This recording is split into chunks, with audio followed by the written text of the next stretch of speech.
এটা হচ্ছে মিজান মামার হচ্ছে গরিবের বুফে। এখানে কি কি পাওয়া যায় আপনারা একটু দেখেন।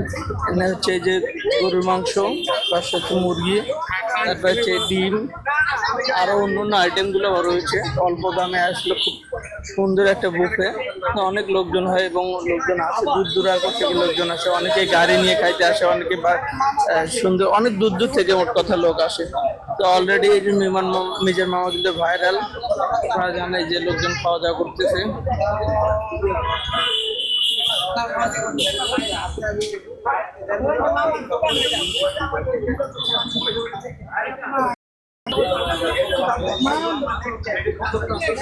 যে যার মতো করে নিয়ে খাচ্ছে, কোনো নাই। আর যাওয়ার সময় এই যে বয়ামে কিন্তু তার টাকাটা ফেলে দেয়। এই হচ্ছে মিজান মামা।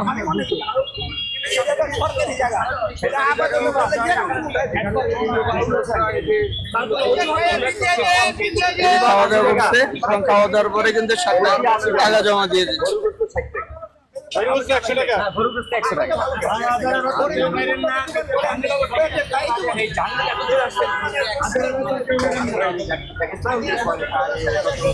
ইউটিউবে এটা দেখা নিজেদেরকে একটু ভালো লাগলো, বললাম যে দেখি কেমন লাগে। নিজের ঘরোয়া পরিবেশে খাবার, আর পরিবেশের ব্যাপারে বলতে গেলে এটা তো নিজের মনে করে নিতে, যেহেতু এটা একটা করছে এককভাবে, তাকে সহযোগিতা যদি কেউ করে, তার একটা গতকাল দেখলাম যে আপনাকে চেয়ার টেবিল দিলে নেবেন কিনা, সেটা হলো আমার প্রয়োজন। যদি কেউ পাবলিকের জন্য দিতে চায়, সেটা হলে আমি ওয়েলকাম। এবং যদি পাবলিক এর উপরে সে আত্মবিশ্বাসী হয়ে চায় যে মানুষ তার নিজের মানবতা বিষয়ে তার কর্মে বিশ্বাস করে, তার মূল্যবান যে সম্পদের শ্রমের বিনিময়টা তাকে দিয়ে গেলে এটাই হলো তার চাওয়া। কেউ কেউ দিচ্ছে না দিচ্ছে সেটা কোনো চাওয়া পাওয়া নাই। এই যুগে এই সময় এই ধরনের সৎ ব্যক্তি পাওয়া যাবে কিনা নিজের দিয়ে খুব পাওয়া অনেক কষ্টকর, যেহেতু আমরা বর্তমান পরিস্থিতিতে ফুটপাতে বিভিন্ন শপিং মলে বিভিন্ন রকমের চিন্তার শিকার। কিন্তু এই পরিস্থিতিতে একটা লোক এইভাবে একটা জনসেবা দিচ্ছেন, এটা বলার ভাষা থাকে না। জনগণের উদ্দেশ্যে জনগণের আমি শুনলাম মাত্র সে আগে পরিমাণ মতো যে টাকাটা পেত এখন তার চেয়ে কম পায়।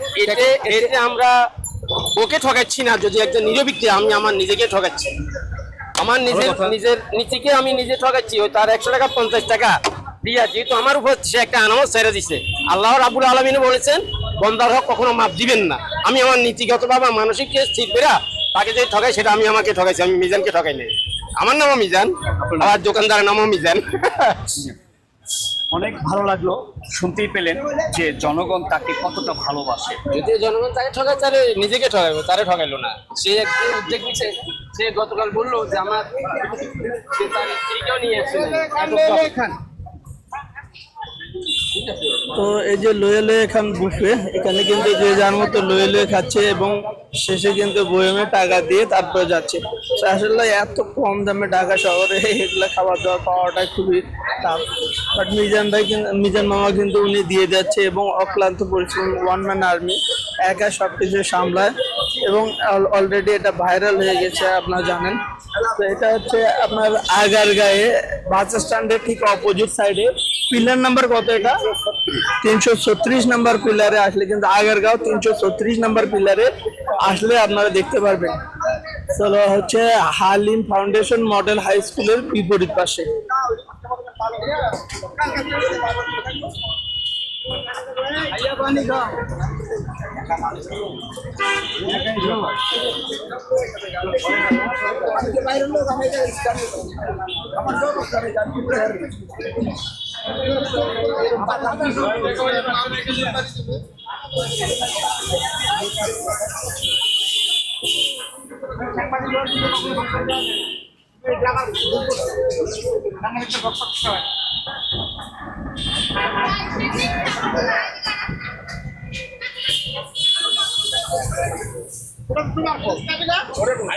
হয়ে যাক সাংবাদিক হিসাবে সেও এখানে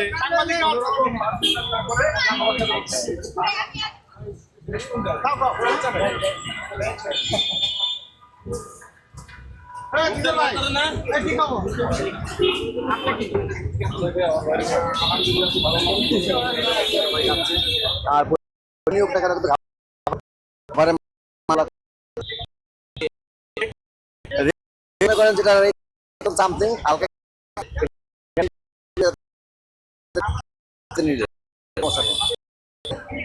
আচ্ছা খাবার কি আনলিমিটেড? খাবার আনলিমিটেড, এমন তো কথা নাই।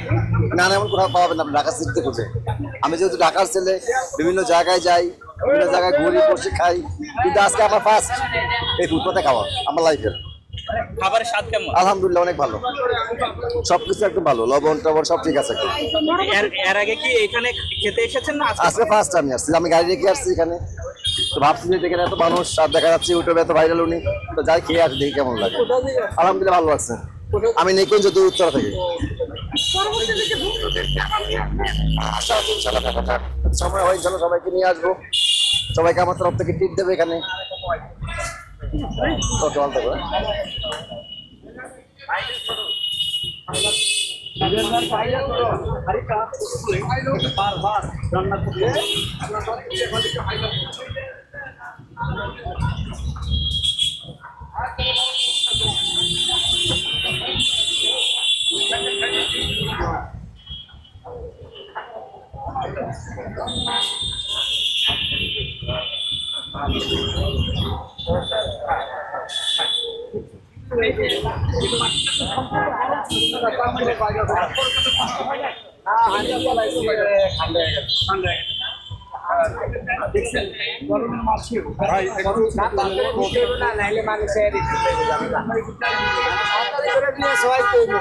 পাঁচ মিনিট আগে সইলে তো হিট হইব, নাহলে উঠতে দেরি হয়, মানুষ ঘুরে যায় সরম করে।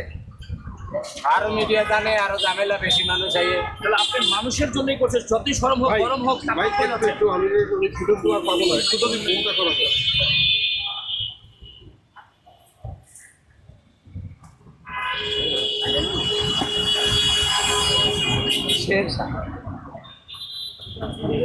আরে বাড়া কোন ধরনের রক্ষা